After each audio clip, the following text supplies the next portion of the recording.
And welcome back to the Today with Tally podcast, folks. We have a great show in store for you today. We sit down with a U.S. Army veteran from Deer Park, Texas. Now, Bob has done it all, from bullfighting, driving limos. He was a welder. He dabbled in some electrical and plumbing work.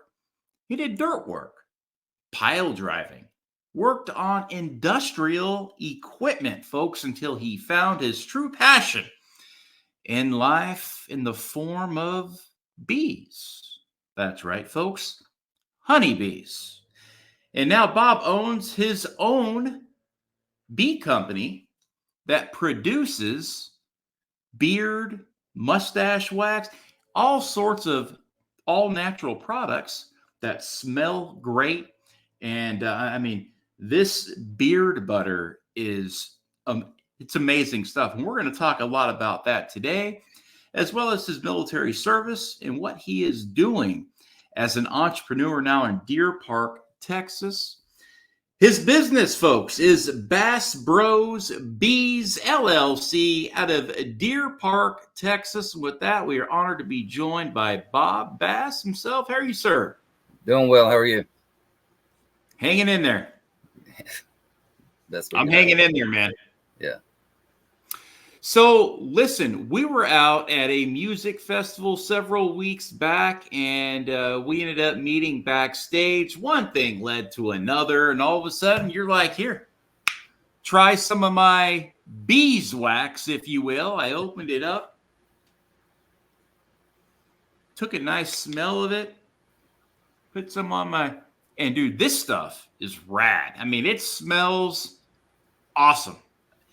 I mean, if you had a cologne of this, I would be putting it. I'll put it on my tattoos, even, because a lot of those beard oils that they're making these days, man, are even good for that. And this is an all natural product here. What I'm holding is the cedar, leather, and pine scent. And I love me some pine. And awesome stuff, man. What got you into the bee business? So that's our original scent. And one of my good friends that owns Mac Daddy Seasonings here in Texas, he's been using it religiously. And he said that after he applies it, he puts it on his elbows. And they're not dark. They're no longer dark. Like he used to have the real dark elbows, and they cleared up and they look great because it's all natural. It's good for your skin and your hair. I'm putting it on right now because it just smells so daggone good. They got that beard oil. I forget who makes it, but it says that you can put it in your hair, you can put it in your beard, your mustache, whatever it may be, and you can put it on your tattoos because it makes your tattoos like stand out even more. And it's got that good, all natural product in it that it puts all that added moisture in there, and it kind of protects your skin too from, all that garbage that we come in contact with out there in the real world. But man, I tell you, this stuff is amazing. And like I said, it smells great. I mean, it smells like, guys, like you really can't describe the smell unless you're sitting here with it and then like putting it on. And I definitely recommend that you head on over to Bob's place there, Bob Bros Bees LLC. Now, it's been brought to my attention that in order to produce all of this beeswax, a bee needs to eat 6 pounds of honey to produce 1 pound of beeswax. Absolutely. And they excrete the beeswax on their abdomen, and that's what they make the comb out of for not only the eggs and larvae, but the honey storage. So every one of them is a perfect hexagon. It's the only place in nature where you'll find such a perfect geometrical shape. And they do it all day, every day. All right. So we dabbled. We were in the military. We worked a bunch of these jobs, a lot of blue collar. I mean, you came up blue collar. Yeah. And then one day you buy a hive. Lead us into that. So we had talked about my brother and I. That's why it's Bass Brothers. He was a combat engineer. I was in 11 Bravo, 11 Bang Bang. We got the bees. It took several years before we were any good at it and getting any honey. But during the pandemic, I started experimenting with the beeswax and started with lip balms and a couple different things. We did furniture polish, leather conditioner, deodorant. Not many people are using the leather conditioner and the furniture polish anymore. Everybody just buys the cheap furniture now, so they don't really do that kind of stuff. The deodorant didn't do well. So we've probably killed more products than we have on the website right now. Just because if it doesn't pass the test, we got to cut it, or we'll refine it. Like the lip balm, we went back to it several times, and we took a long time to get it to where it's a perfect balance of scent and moisturizer to where you put it on and you don't need it again for 4 or 5 hours. It doesn't dry out your lips like the name brand products and stuff. The beard butter, you have the original scent. A scent we came out with a couple months ago is the Old School Barber. And the scent, as soon as I got it, it reminded me of walking into a barbershop in Wichita Falls, Texas with my grandpa in 1985. And every scent in that every man in there, I remember it vividly because my brother was moving and he got his ear cut and they blamed him. So never mind, he had Parkinson's or something, but it was it's a really, really good scent, and it smells amazing. That one's still my favorite, the cedar, leather, and pine, and it has real pine tar in it.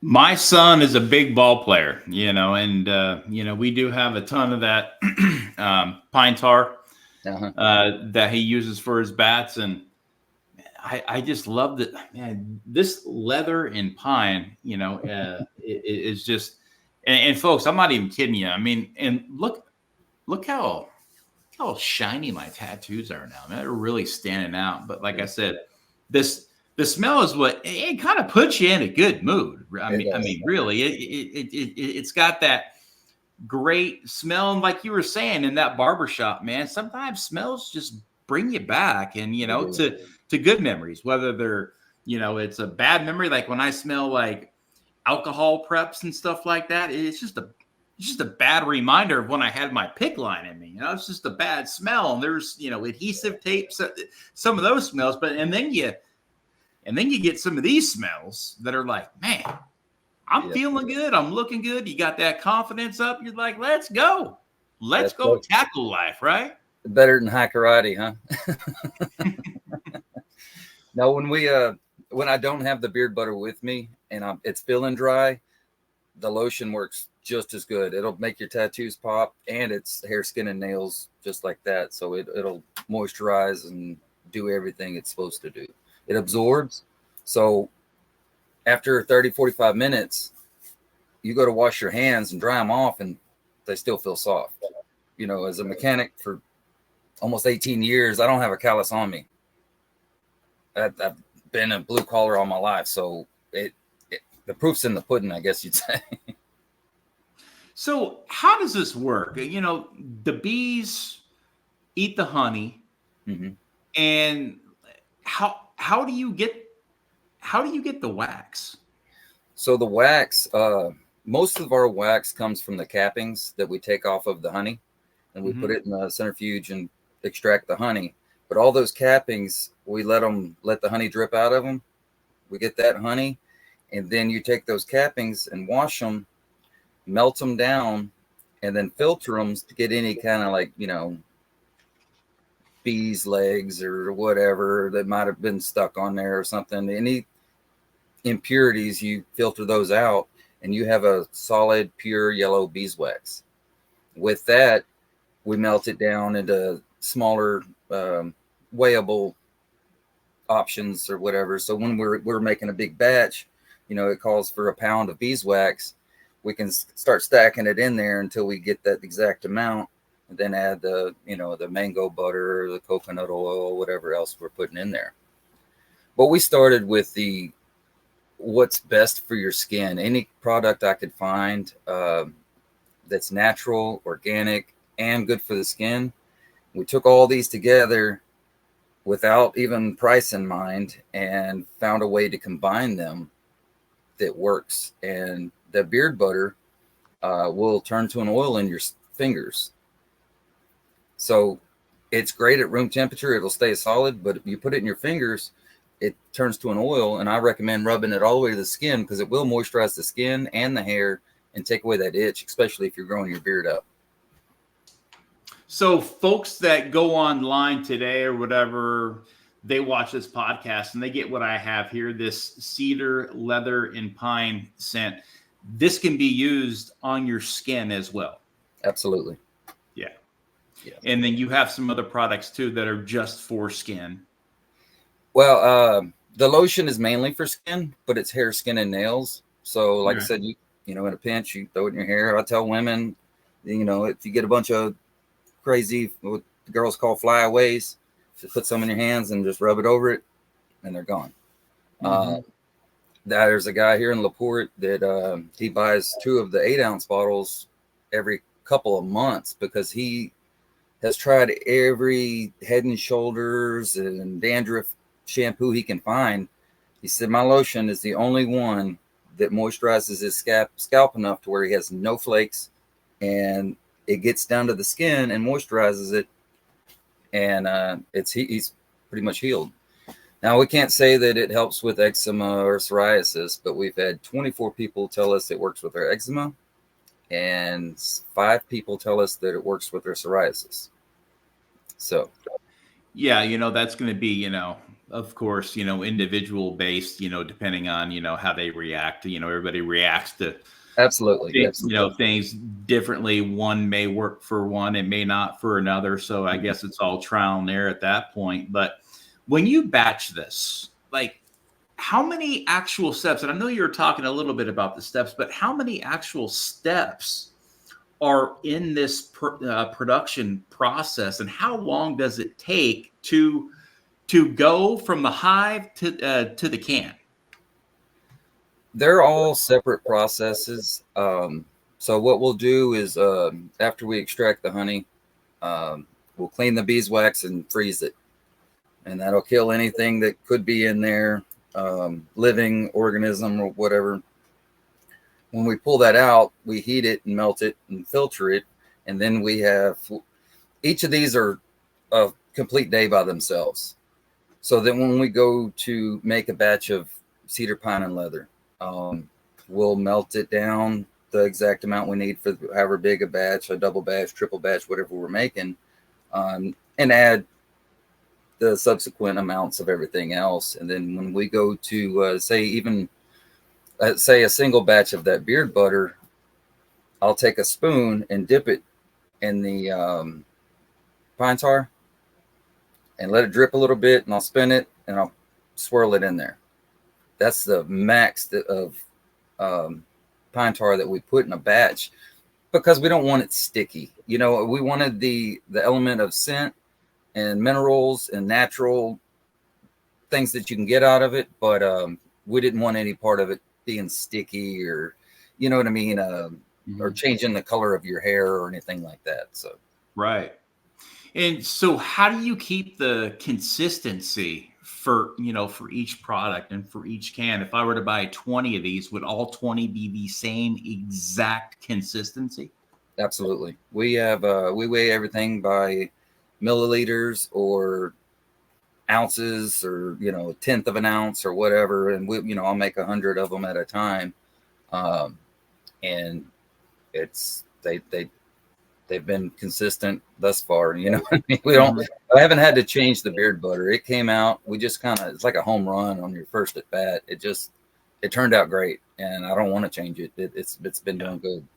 Stuff is awesome. I mean, it really, I mean, it's all I smell right now. And I'm, you know, and I've been using it on my little mini, you know, beard here.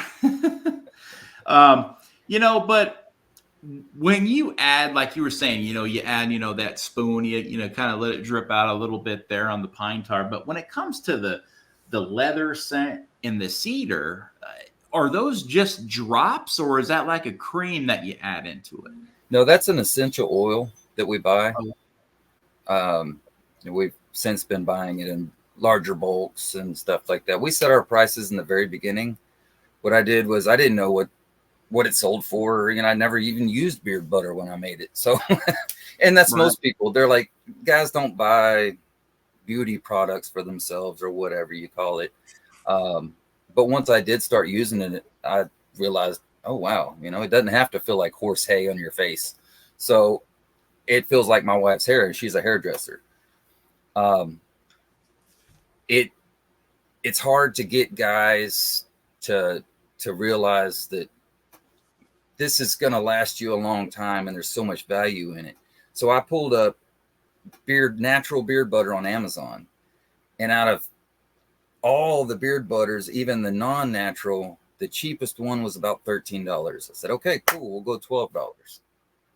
And we didn't have much profit in the beginning because, we're experimenting and we're, mess up batches here and there. So the bigger we grow and buy bigger bulk, that's where our profit's going to be. I don't make a lot of money off this business, and I never plan to. I want to build it for my kids and they'll have something to, go into and, their retirement or something maybe, but we never really were seeking out to get rich off of making natural bee stuff. So, and we're not owned by Clorox like Burt's Bees. Yeah, exactly. Yeah, you never know what they could be putting in their products, right? Exactly. So you were saying, takes a lot for a man to get some beauty products, right? Mm-hmm. And that's very cosmopolitan, says my good buddy, I love Tombstone, man. Oh yeah, it's the best. But very cosmopolitan, right? Yeah, we're living in 2024. You got to look good. You got to feel good. But the veteran community, many of the guys out there have big beards. I mean, you look just like a veteran today. And the majority of these veterans are using products just like this. Mm-hmm. And there are so many businesses out there now that are doing exactly what you're doing. Probably not to your scale. I think a lot of these guys are probably buying finished products and maybe throwing their sticker on them. But I don't see any of these guys raising honeybees and basically being the manufacturer, if you will, of such a great product. Now, have other veteran companies that actually do sell beard butter reach out to you to want to do just that? Buy it in bulk from you and throw their label on it? So recently, Randall Reeder is the big biker guy from Deadpool. Good friend of mine. Okay, he just reached out to me recently, and I wanted to do 100 of each, and so he could label them with his label. And I said, absolutely, yeah. Just let me know. I already got a price for them, wholesale, because we wholesale we are in 13 stores from Baytown to Brenham, and I've got a little bit less of a wholesale for him if he's buying that much, and I don't have to label it. I'm all about it. So yeah, I'm fine with it. Like I said, I'm not. If it goes great there, then my wholesale prices, I'll more than break even, and I'll be good. I'll be happy with it. Where can people find your products, Bob? BassBrosBees.com or BassBrothersBees.com. Both web domains go to the same website. I know our stock is running a little bit low because we're the next 5-6 days, we're going to be ramping up our production. We've got Back the Blue this weekend, Wings Over Houston the following weekend. And then 2 weeks from that, we'll be in Conroe at the Forged and Fire Challenge with Doug Markaya. Do you do a lot of these local community shows? Yes, we quit doing the small ones and the monthly ones just because it gets mundane and the same people come out, and you're not going to buy a beard butter every month, maybe every 6 months. So we do the big shows or the annuals, or maybe a concert like the big Jordan band. I make his hats for his band, and I just recently started making his shirts. So when I go to a show to sell his merch, then I'll set up a little bit and sell my stuff at the same time. And they're like, "What is this over here?" Well, let me tell you, So it does good. I just like getting out and meeting people and telling them about it and putting it in their hands, and they get to feel it. Matter of fact, the last show we did that, there was a guy with a beard about my size, and he was walking by and wasn't going to pay any attention. I flagged him over, got him down. I said, "Hey, I had a beard butter, that same beard butter." And I said, "Are you going to buy this, or do I have to give this to you?" And he said, "What?" I said, "I'm going to give this to you, or you can buy it. It's up to you." He said, "Well, how much is it?" And he pulled out his wallet and just paid just $12. That's it, bro.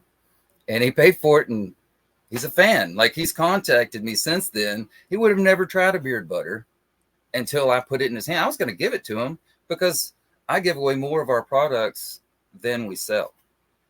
I just filled 3 baskets yesterday. We got the Rotary, the Back the Blue, and there's one other benefit my brother's helping with. So I loaded him up with a bunch of stuff.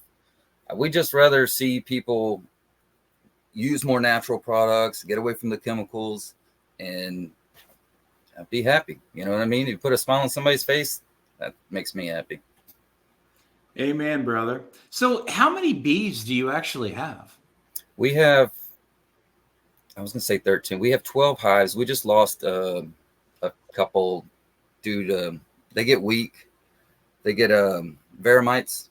They're a big problem. They, of course, like everything that comes from China, they'll get on the bees, little mites, and they weaken the bees. Once the bees are weakened, the wax moths move in, and they decimate the hive. The bees will just haul ass after that because they can't keep up with it. Once they're weakened, they produce less bees. They produce less everything because the mites, they're just parasites, just sucking them dry. So we got to treat twice a year now. It's a wood bleach that makes a oxalic vapor when you heat it. And what happens when you blow that vapor into the hive, it eats the legs off of the mites so they can't hang on to the bee. But it doesn't harm the bees or the comb or the honey or anything. So do you like jar your own honey as well, or? absolutely. So we only sell the honey local, and we sell out every year. The only thing outside of just selling the 1 pound jars of honey is we started making habanero infused honey. Now this takes 3 to 4 months. What we do is we add dried habaneros, a little bit of red pepper flake, and you keep it at a certain, about 95 to 105 degrees. And, you have to churn it and all that, but it takes a lot of dried habaneros. And what you end up with is you taste it, and it's like a kick in the mouth, and then it's sweet, and then there's a little bit of lingering heat on the backside. So it's perfect on pork ribs, fried chicken, fruit. I paired with KB's Kitchen in LaPorte, and they use it on their pizzas. He has a brick oven pizza truck, so he sells it. He'll give you a cup with your pizza, or you can buy a jar from there. So are you in any retail shops other than that place across Texas with your, beard and lotion products and your honey products? Absolutely. LaPorte Feed and Supply is our main. That's where we started. She pushed me to make half of the things I make today. She told people that I was going to make a beard butter before I even knew it. So that's why I came up with the first one. We're in a lot of only small businesses, Fisher's Hardware, the Health Nut in Deer Park, the Hoity Toity Peacock in Brenham. It's a small store right on the way to Washington on the Brazos, right outside of town of Brenham. Is this kind of a hodgepodge kind of store, but they're good people, and she's ordered several times to restock since then, so she's doing well. We're in the Glass Mermaid on 518. There's yeah, I can't even think of all of them at once, but Ed's Bistro, Battleground Saloon, Whimsy, LaPorte Chiropractic. Yeah, we're in a chiropractic office even, and do great there. Hey, man, they could even use this as a lotion to do those deep tissue, to get down in there. I mean, this. So our unscented lotion, we don't sell it in bulk on the website, but I have half-gallon jars for the massage therapists that I know. Yeah. And they absolutely swear by it. They said it works better for cupping and just the longevity of it, because a little bit goes such a long way. Right. They don't have to use half a bottle to give a full body massage. Right. And so I give them a discount. Basically, I trade a half-gallon bottle for an hour and a half massage, and everybody's happy. So. Yeah, and it's got a good seal too, because I mean, like guys, right now, if you remember, I put some on the beginning. I am not greasy. My arms feel good. They feel moisturized. The tattoos are still popping out. I mean, everything is still really good, and the smell is still here. And I wanted to do that just so I can get a feel of exactly what this does on this podcast. And I can tell you right now, I can vouch for them. And I can give a testimony that this is some great stuff, folks. Go see it for yourself. Go to bassbrosbees.com or bassbrothersbees.com. They own both domains. And if you're in LaPorte, stop by the LaPorte Feed and Supply store, and you'll see a bunch of Bob's products down there. Now, how many hives do you currently have now, Bob? We have 12 hives right now. And a hive is just, one stack of boxes. There's only one queen in there. She'll lay eggs in the lower two boxes. Everything above the bottom two is just going to be honey. So we don't have any of those on right now because we've already drawn for the year and gotten all we can. We don't produce enough wax with 13 hives for what we do. So I buy from other beekeepers. I won't pay premium rates for beeswax, but if I know them, they usually like, hey, I'm not doing anything. I don't do candles. I don't make this or that. I'll do this for, this price or whatever. So you can pay as much as $2 an ounce for beeswax. But I know other veterans that are beekeepers and they help me out. I help them out wherever we can. So it's kind of a scratch each other back kind of deal. And there's a lot of that goes on. We mentor people every year. We have at least 2 people that want to learn about bees or want to get into beekeeping. And the first thing I tell them is just buy a suit. You're out $150. Come check it out. If it freaks you out, maybe I'll buy the suit from you so you're not out. But I can't, I can't supply a lot of things, but that's what we do. Just kind of try to teach people and let them get into it themselves. It's expensive. It's an expensive hobby. So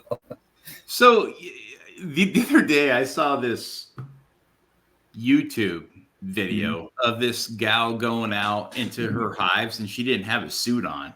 She's out there, her arms are open and bees are landing on her, and like she's like this like bee whisperer. Have you ever seen anything like that before? Yes, and there's a girl on that everybody asks me about that opens up the hives, and she's real calm. She's got a very sweet voice, and everything's not. And I tell them, if she comes across one Africanized hive, she'll never do that again. Probably because she'll be dead. We've had 2 removals that were Africanized, and it's the scariest thing I've ever been in. I've been across hot hives to where, they're bouncing off your veil. But when you have literally 100 bouncing off your veil at a time, and that's all they want to do is kill you. That's terrifying. We had to walk 2 miles before they finally got off of us, and we had to go back the next night and kill them off. And even then, there was a lot that survived. They picked up the scent from the box that we had in the truck. And the day after that, I got a call from my brother, said that he's stuck. He can't, they're in the heat. He popped smoke. We have smoke grenades. We have all kinds of stuff over there. He popped smoke everywhere. He said these bees were relentless. They stung 2 people and a dog. Get over here. So I got over there. I put my suit on while I was in the truck. I hopped out.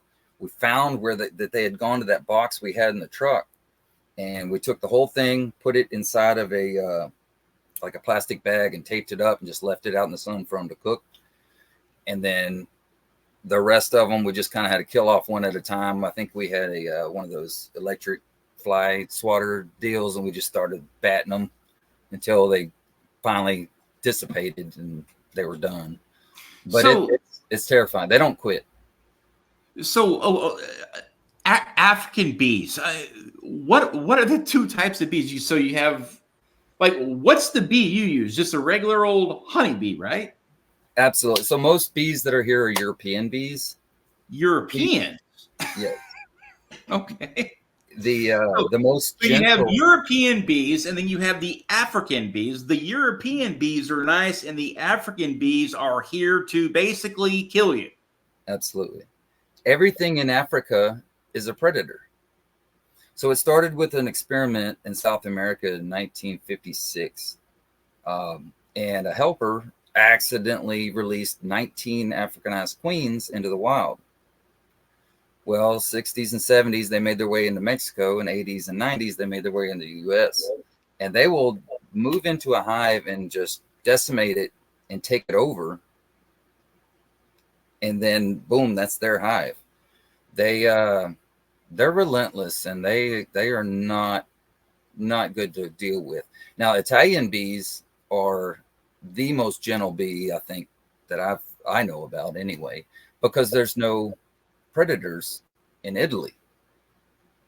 They don't have bears and lions and all this other, everything in Africa is a predator, so they have to attack anything that moves. So do the African bees produce honey and beeswax?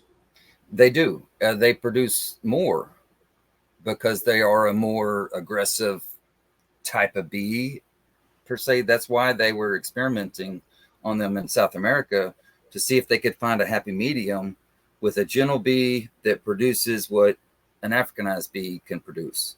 And obviously they failed. So why not have all African bees if they're producing more, or are they just that dangerous to be around? They are that dangerous. I wouldn't want them anywhere on our property just because you wouldn't be able to enjoy any part of that property. So what do they look like? Do they look similar to, say, the European bees, or can you really tell the difference? You can only tell by their DNA. If you have a horse that was stung, 50 times, like we saw in Pearland, they sent a blood sample to Texas A&M, and they said, yes, those are definitely Africanized bees. So how do you know? You don't know until you see the aggression of them. That's your first tell. Like I said, with that girl that's doing this with these bees, either somebody else is going up and checking them first, or maybe she's dead by now. I don't know. Yeah, because, you get stung, 10, 15, 20 times? That's enough to result in death, right? It depends on your tolerance. Our mentor saved a girl that was being attacked by Africanized bees. He ran in there when the fire department, EMS, police department, they were all at a safe distance, and this girl couldn't get out of there. And he knew he didn't have time to put a suit on. So he ran in there, grabbed her, and was stung somewhere like 96 or 97 times. Oh, wow. And because of that, he developed reactions to bee stings, so much to where he could not beekeep anymore. How many times have you been stung, Bob? I'm at 22 and 9 years. So he's got this little checkbox. Oh, well, we started counting them after about 5 or 6, but I was 36 when we got our first hive, and I had never been stung by a wasp, a bee, or anything in my life. I was terrified. I didn't know what it felt like. Everybody said, "Oh, it hurts," and this and that. And the first time I got stung, I was like, whatever. A lot of the times you don't even know you've been stung until like 10 minutes later. You're like, what is that? And you pull a stinger out. Unless you get one in the back of your head, that radiates a lot. But, wow. 22 times you've been. Do you know, like, when a bee stings you, what do they put into? Is it just the stinger that has bacteria on it that causes the problem, or do they actually inject something into you? They have it's a small, like a bladder in there, and most of the time that bladder will come out of the bee, and you can watch it continue to pump with that stinger stays in there because it has barbs on it that doesn't let it pull back out. So once it goes in there, the bee pulls off of it, the bee's going to die. I've only seen it once in person. I had a bee that it was unintentional. He just kind of ran into me, and I saw his stinger was in me, and he started walking in a circle, and he was able to free himself and keep the stinger. She was able to free herself. The only males are the drones. They're noticeably larger. Their only job is to breed. Once they breed, there's an audible pop where their testicles explode and they die. If they don't breed, they're pushed out in the wintertime to die so that they don't eat the resources. Bob the Bee Man Bass, folks. That's right. Triple B is in the house. Man, you are dropping some straight knowledge and education from our listeners today about bees, man. This has been a very, very good show, man. I gotta say, man, this is so interesting. We usually talk veterans, politics, whatever it may be. But man, I'm having a great time today, man, learning about bees and hives and the wax that you get and all the products that you create, that you can eat, that you can put on. You can, dude, this is freaking awesome. And everything we sell says the exact same thing above the barcode there. And we firmly believe it. What does it say? It says, let's see here. I need some readers. Taxation is theft. Amen. Yeah. Believe in that wholeheartedly. Yeah, we pay enough in taxes. Yes. It's and you know that all too well. I know that all too well. I was a business owner too before my injury in 2016. But being business owners, man, you get hit. We are taking hits left and right, and by the time you bring in your profits and start to figure out, I've got all these accounts, payable, and you're like, what's left?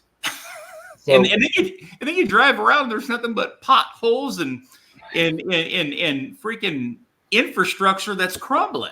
You're like, where's our money going? I hear Ukraine's nice this time of year, but I pay taxes on all the products that we do purchase, all of the bottles, everything. I don't go tax exempt. So because I pay taxes on everything it takes to make our products, you'll notice I don't charge taxes on the website. Because it's already been paid. Why do I need to keep paying it? Yeah, exactly. So, it's like a merry-go-round. Yeah, so I'm not going to pass that on, pass the buck to everybody else. Nah, it's done. Okay, so we have, I'm learning. So we have European bees, we got Italian bees, we've got the aggressive African bees. Now, those Ukrainian bees are probably producing a lot of beeswax and honey right now. They've been eating good. Oh, I bet. Yeah, they're all eating good. Well, I don't know. Depends on where they're at there, I guess. But They eating real good over there in Ukraine, baby. So there's no honeybees that are native to either one of the Americas, North or South Wow. America.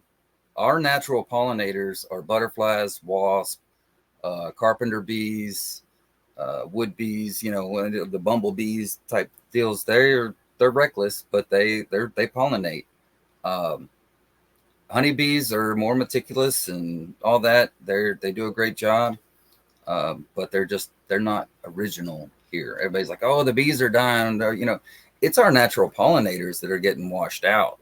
Nobody really cares about how we started and where it all came from, and it really, at the end of the day, as long as we're not, spraying pesticides, they'll all survive.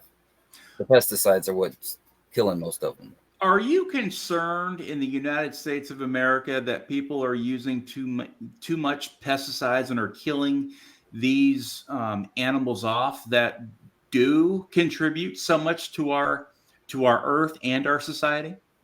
Absolutely. And if it's not the pesticides on everything we eat, it's the chemicals they put in everything we eat. It's this guy. I mean, don't get me wrong.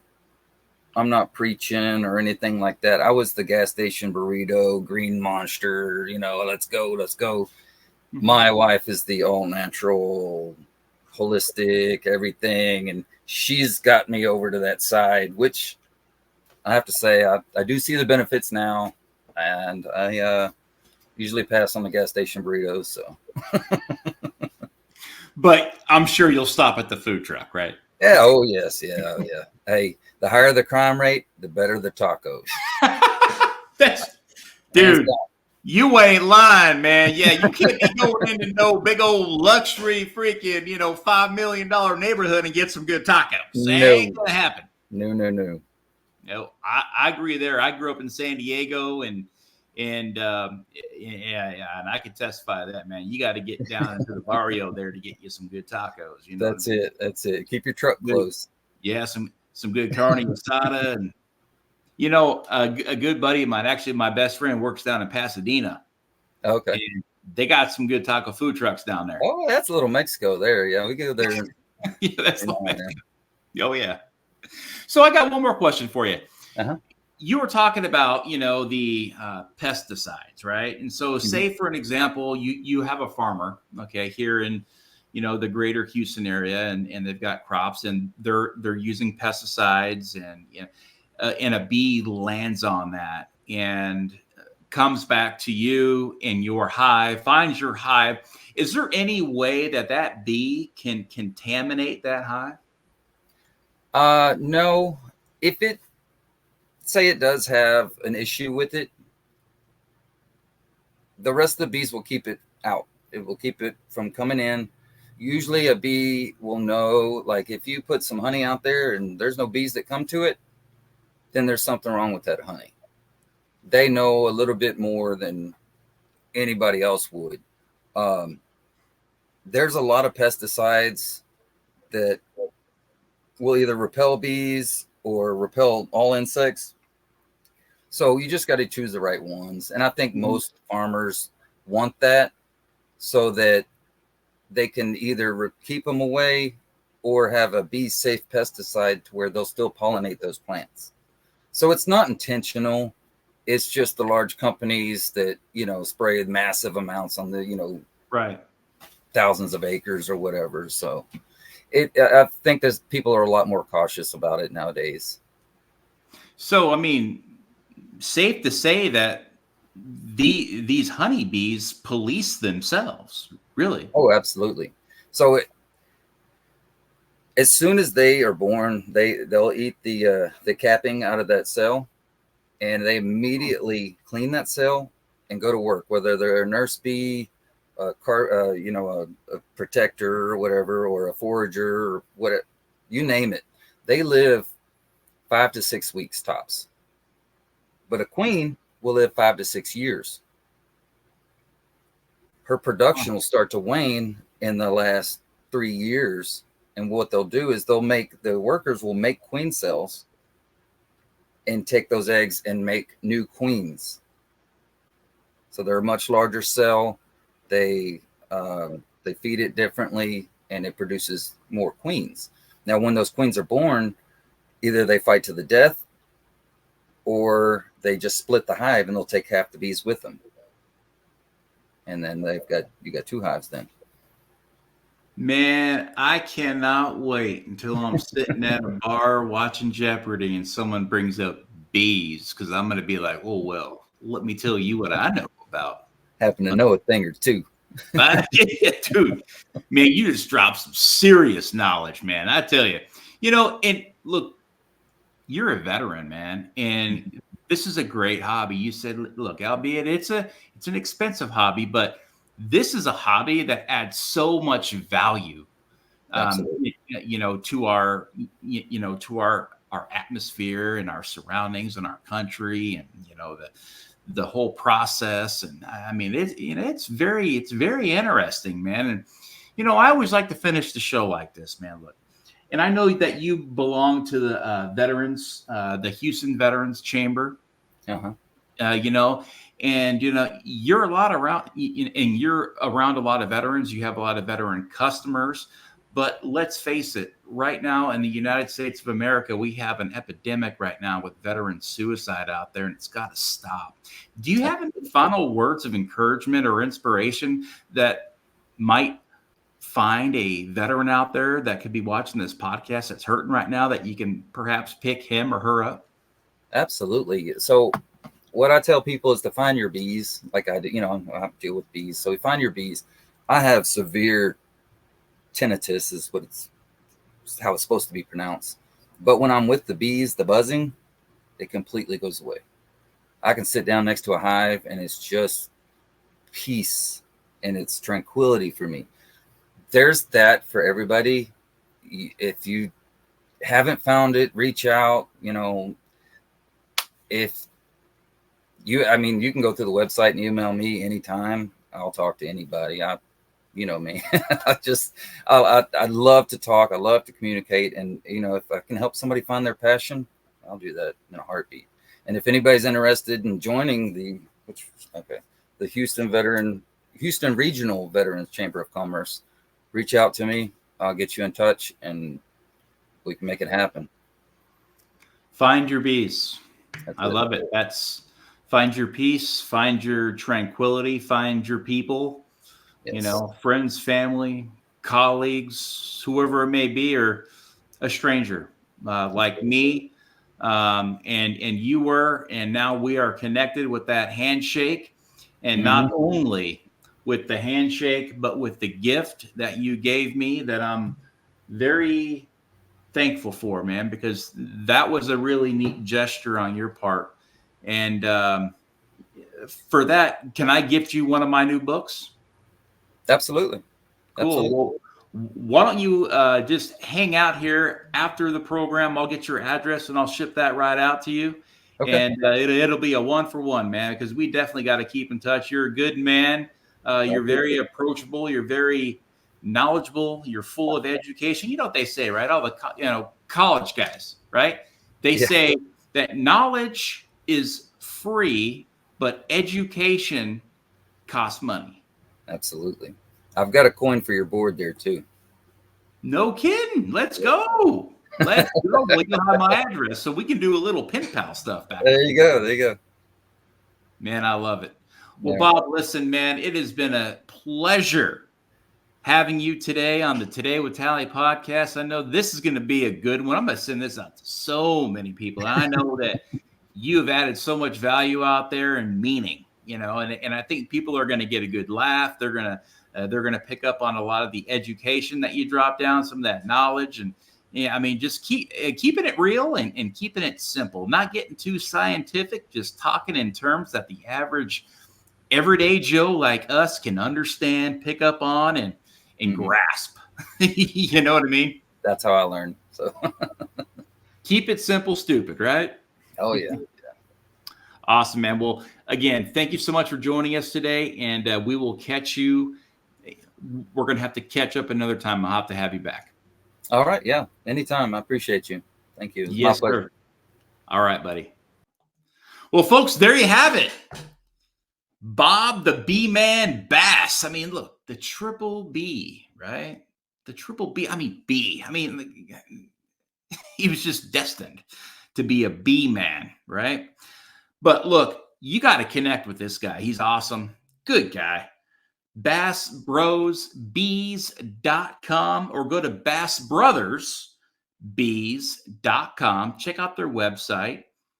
Perhaps get some beard butter, some lotion, some honey, whatever it may be to satisfy your needs. Could be for you, could be for a friend, colleague, neighbor, gift. Buy some for your local bagger down at HEB. You never know. They might have a big old beard or might be a little flaky, might need some lotion. Or perhaps it's the holiday season. You got to get you some honey, right? Put on them biscuits. But folks, don't forget to like, share, and subscribe to the program. It has never been easier to listen to this podcast, folks. We're on Facebook, Spotify, YouTube, Amazon Music, iHeartRadio. We're on X, and we're also on Rumble. I am no longer on TikTok. But we are on Rumble. Also learn more about me and my personal story and even get my new book over at BrianTalley.com. BrianTalley.com. And I know Bob's going to be getting one of these books. We're going to play a little pen pal back and forth. Folks, remember to stay inspired, stay encouraged, stay motivated, and always stay in the fight. Until next time for the Today with Tally podcast, Brian Talley. Good night. Semper Fi. God bless.